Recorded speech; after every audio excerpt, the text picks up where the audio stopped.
God is love라는 말을 들어보셨을 것입니다. 하나님은 사랑이시다라는 말입니다. 오늘 본문에 나오는 구절이기도 합니다.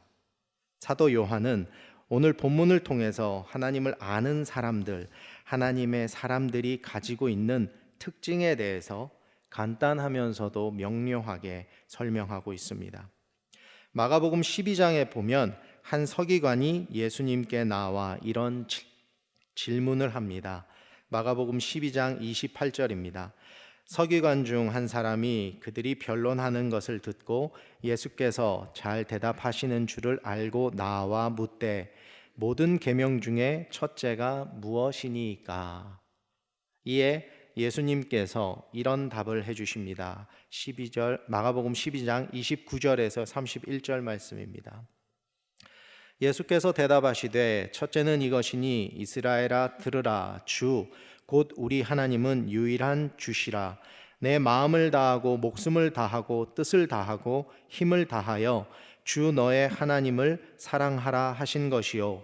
둘째는 이것이니 내 이웃을 내 자신과 같이 사랑하라 하신 것이라. 이보다 더 큰 계명은 없느니라. 쉐마 이스라엘로 시작하는 이 대답은 하나님 사랑과 이웃 사랑을 말씀하고 계십니다. 그리고 우리가 잘 아는 사랑에 관한 우리 성경 구절은 고린도전서 13장입니다. 고린도전서 13장이 하나님의 사랑에 대한 사도 바울의 최고의 표현이었다라고 한다면 오늘 본문은 하나님의 사랑에 대한 사도 요한의 최고의 진술이라 할 수 있습니다. 아울러 사도 요한의 진술은 사도 바울의 고린도전서 13장에 나타냈던 그 의도와는 또 조금은 다르게 나타내고 있습니다. 사도 바울은 고린도전서에 교회 안에서 영적 은사를 사용하는 것과 관련해서 중요한 논의를 전개하기 위해 주회를 제시하는 반면에 사도 요한은 매우 간결하게 주회의 목적이 아니라 권면의 목적으로 기술하고 있습니다. 사랑의 사도로 불리는 요한은 서신서를 통해서 사랑의 실천을 강조하는 내용이 여러 차례 등장하는 것을 볼 수 있는데 특별히 오늘 나눈 본문이 가장 집중적으로 형제 사랑의 실천을 강조하고 있습니다. 4장 7절부터 5장 3절까지 무려 18절에 이르는 분량의 내용이 일관되게 하나님의 사랑에 근거한 형제 사랑의 실천을 촉구할 뿐 아니라 그 모든 내용이 교차 구조로 구성돼서 사도 요한이 형제의 사랑의 필연성을 설득하기 위해 얼마나 세심하게 관심을 기울였는지 엿볼 수 있습니다. 한마디로 말해서 사도 요한은 사랑하라고 말을 하는 것이 우리의 신앙생활에 직접적으로 실천적으로 그렇게 해야 된다라고 권면하고 있다라는 것입니다.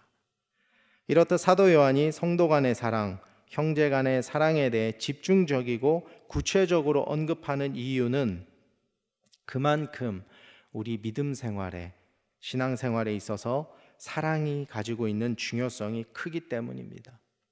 아울러 하나님은 사랑이시다라는 선언적 표현을 통해서 성도 간의, 형제 간의 교회를 세워나가고 삶을 통해서 공동체를 형성해 나가는 그 모든 일에 있어서 사랑이 가장 중요함을 일깨워 주고 있습니다.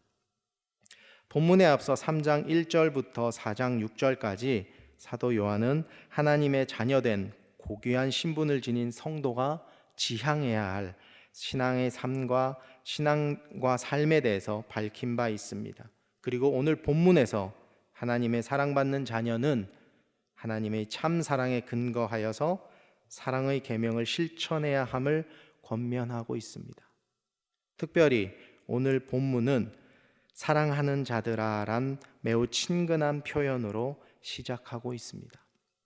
그리고 이어지는 우리가 서로 사랑하자라는 이 구절은 사도 요한이 가지는 신학의 핵심이라 할 수 있습니다. 요한은 이미 2장과 3장에 빛 가운데 거하는 자나 하나님께 속한 자는 서로 사랑해야 한다라고 누차 밝혔습니다. 요한의 이러한 강조는 이미 예수님으로부터 직접 들은 그 메시지의 영향을 받은 것입니다. 예수님께서는 너희가 서로 사랑하라는 계명을 제자들에게 항상 말씀하셨습니다. 때문에 사도 요한은 그리스도가 자신에게 보여주고 가르쳤던 그 사랑의 계명을 자신의 서신서를 읽는 모든 독자들에게 강조하고 있는 것입니다. 여기서 강조되고 있는 사랑의 원뜻과 의미에 대해서 알아보지 않을 수 없습니다. 원어를 풀어서 해석하면 성도가 해야 할 그 사랑, 사도 요한이 강조하는 그 사랑은 일방적으로 누군가가 하는 것이 아니라 서로 주고받는 사랑이어야 함을 강조하고 있습니다. 누구 한 사람이 계속해서 섬기고 헌신하는 것이 아니라는 것입니다. 우리 모두가 한 마음으로 서로가 서로를 섬기고 협력하고 헌신해야 한다라는 의미를 가지고 있습니다. 사도 요한은 사랑하지 않는 사람은 하나님을 알지 못한다라고 말을 하고 있습니다. 하나님을 아는 사람은 사랑하지 않을 수 없다는 것입니다. 하나님의 사랑을 입은 사람은 그 사랑을 전하지 않을 수 없다라는 것입니다. 우리는, 저도 그렇고 여기 계신 성도님들도 모두 누구 하나 빠짐없이 하나님께 속한 사람들입니다. 그리고 나아가 우리 하늘누림 교회 역시 하나님께 속한 공동체임을 부인할 수 없습니다. 우리 안에 하나님의 사랑이 당연히 있어야 할 줄로 믿습니다.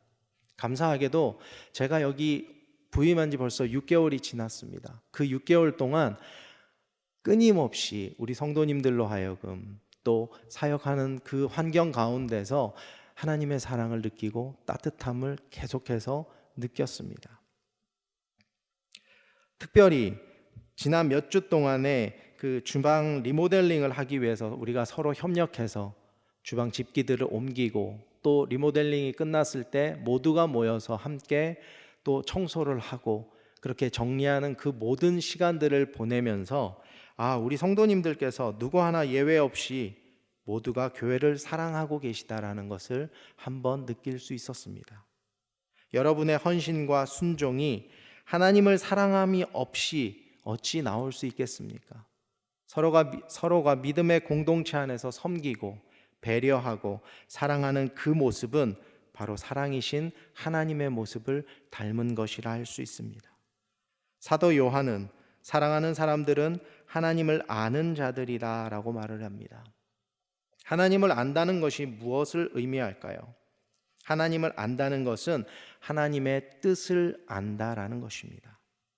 아버지의 뜻이 어디에 있고 우리가 무엇을 하기 원하시는지 깨어 기도함으로 또 말씀을 묵상함으로 또 이렇게 예배에 함께 나와 말씀을 나눔으로 우리는 알 수 있게 됩니다.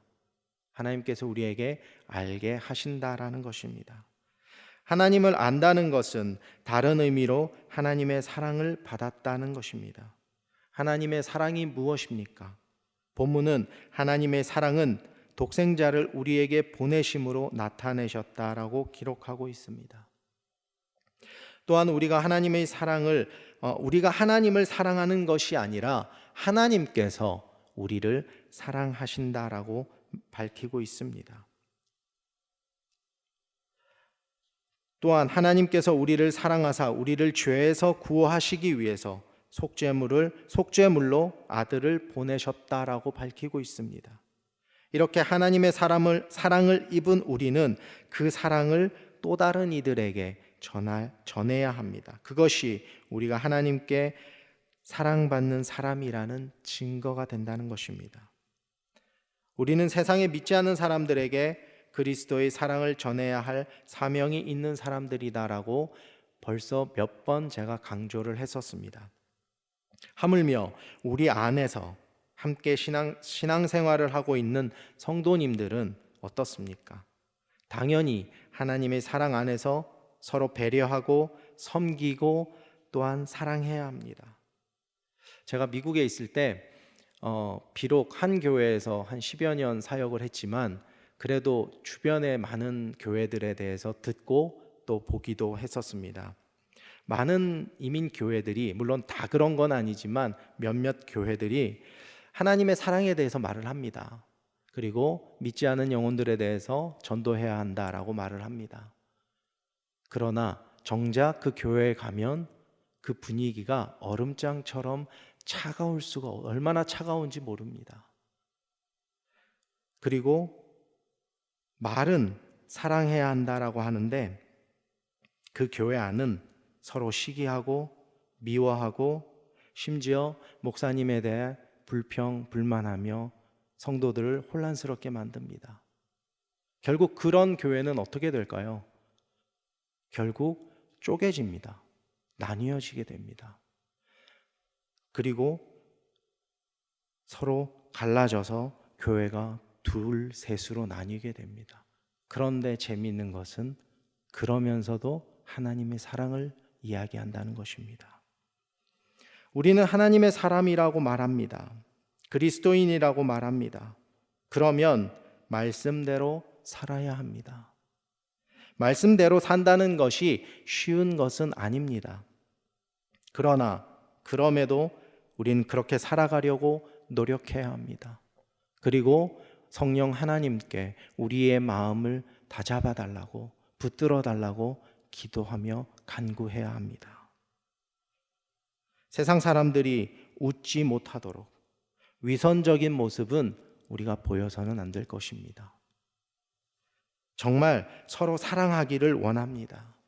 정말 본문에 사도 요한이 말씀한 것과 같이 서로 사랑하기를 원합니다.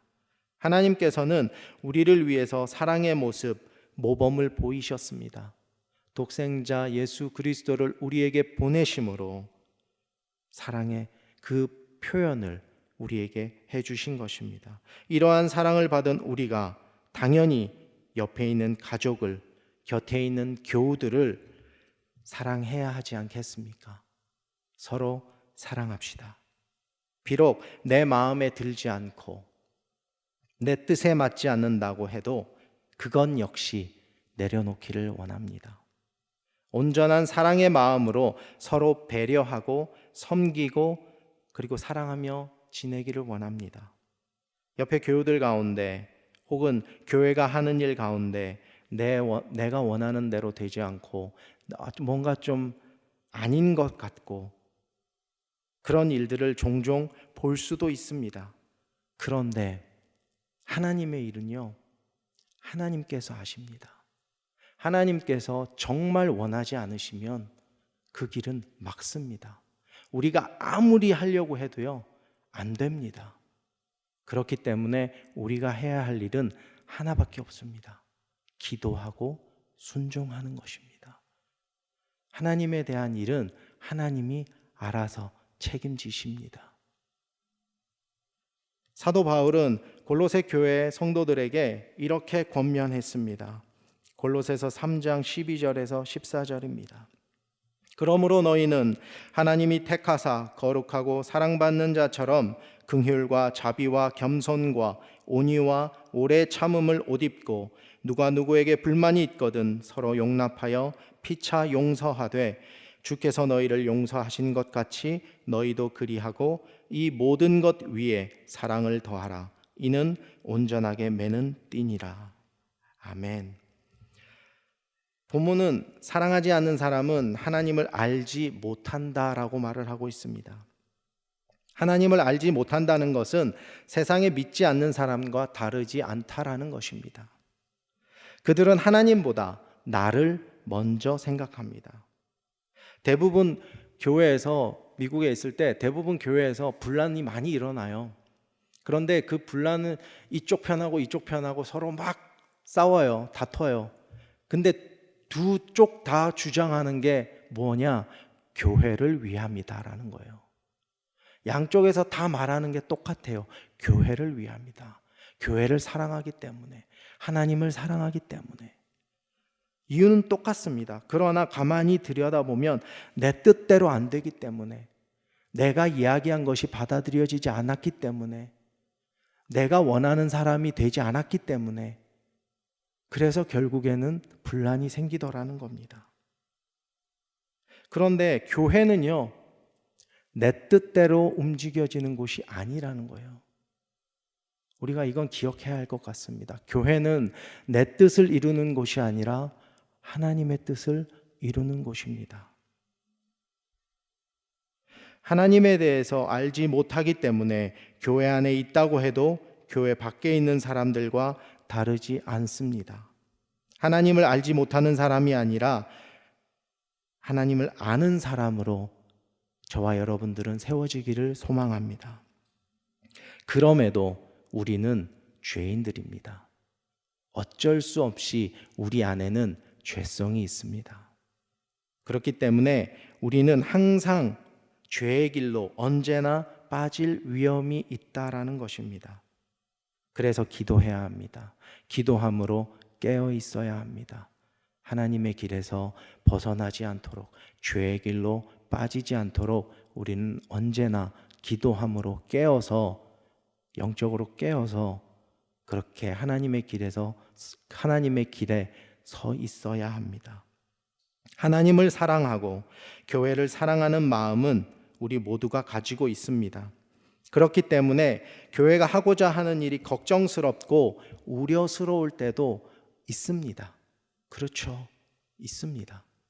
담임 목사님이 뭔가를 하자고 할 때, 당회가 뭔가를 하자고 할 때, 교회가 뭔가를 하자고 할 때, 이거 아닌 것 같은데 라는 생각이 듭니다. 그럼요. 다 맞을 수는 없죠. 그렇다고 해서 그거 아닌 것 같은데요 라고 말을 하면 서로가 애매해지는 거죠. 혼란스러워지는 거죠. 이거 아닌 것 같은데. 그럼 옆에 사람들한테 말을 하면 서로가 혼란스러워져서 갈팡질팡 우왕좌왕하게 된다는 것입니다.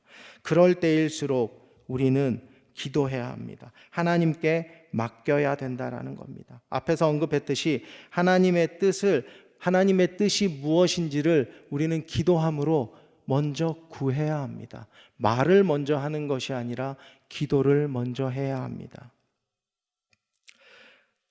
작년에 돌아가신 정필도 목사님께서 항상 말씀 중에 하신 말씀이 있어요.